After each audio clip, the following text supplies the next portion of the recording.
So lately it seems like it's become much more common for reasonably famous actors and actresses to portray themselves in movies that are otherwise narrative fiction. Bill Murray, you're a zombie? All I do is blend in. You know, zombies don't mess with other zombies. Bill fucking Murray! And this week we have This Is the End, a movie starring, among many, James Franco, Seth Rogen, and even Emma Watson playing a fictional version of themselves. While we've seen examples of this as far back as Sunset Boulevard with Buster Keaton and Cecil B. DeMille playing themselves in small cameos, it's become increasingly more common to see this over the last 30 years or so. Usually when celebrities manipulate themselves in these roles, they are poking fun at themselves and poking fun at Hollywood.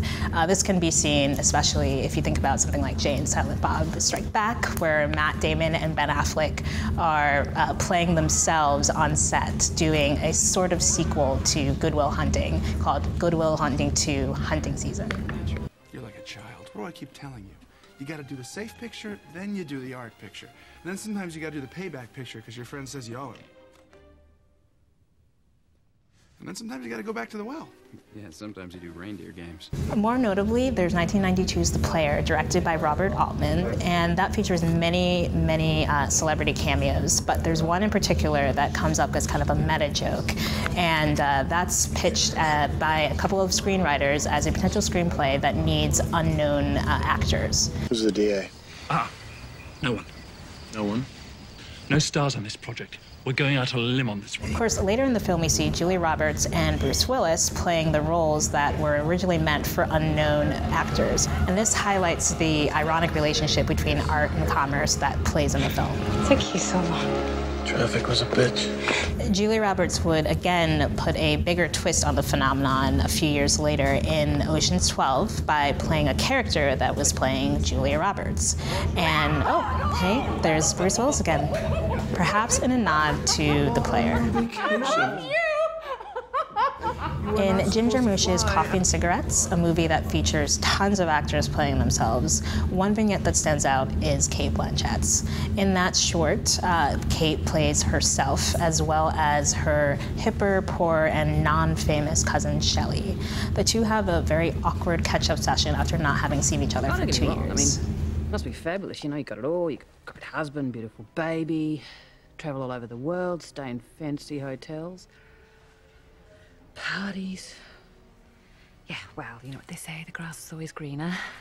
This scene is really fun because it demonstrates how Cate Blanchett might be uncomfortable with her own celebrity and allows her to kind of poke fun at it and come down from that ivory tower of celebrity.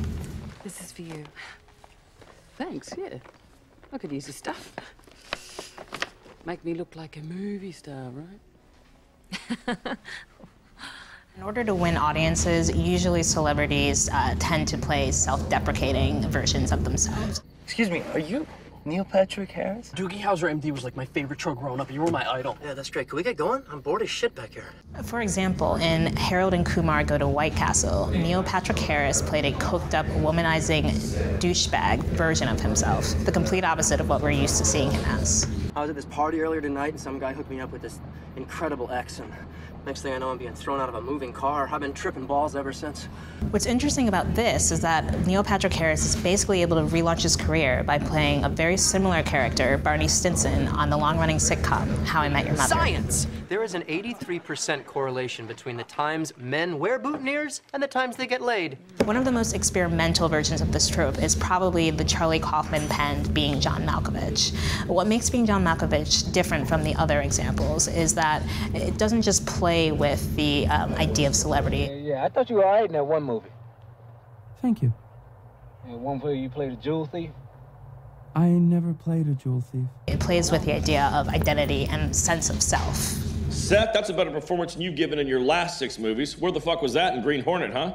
Which brings us to This Is the End, which, while not quite as clever as the other films, does give its characters a deeper sense of sincerity, bringing an added impact, both comedic and dramatic, to the trope. We're a bunch of best friends hanging out. It's like a sleepover. At this point, we've seen this enough where it's kind of become a cliche, but This Is the End proves that there's still material to be mined from the concept.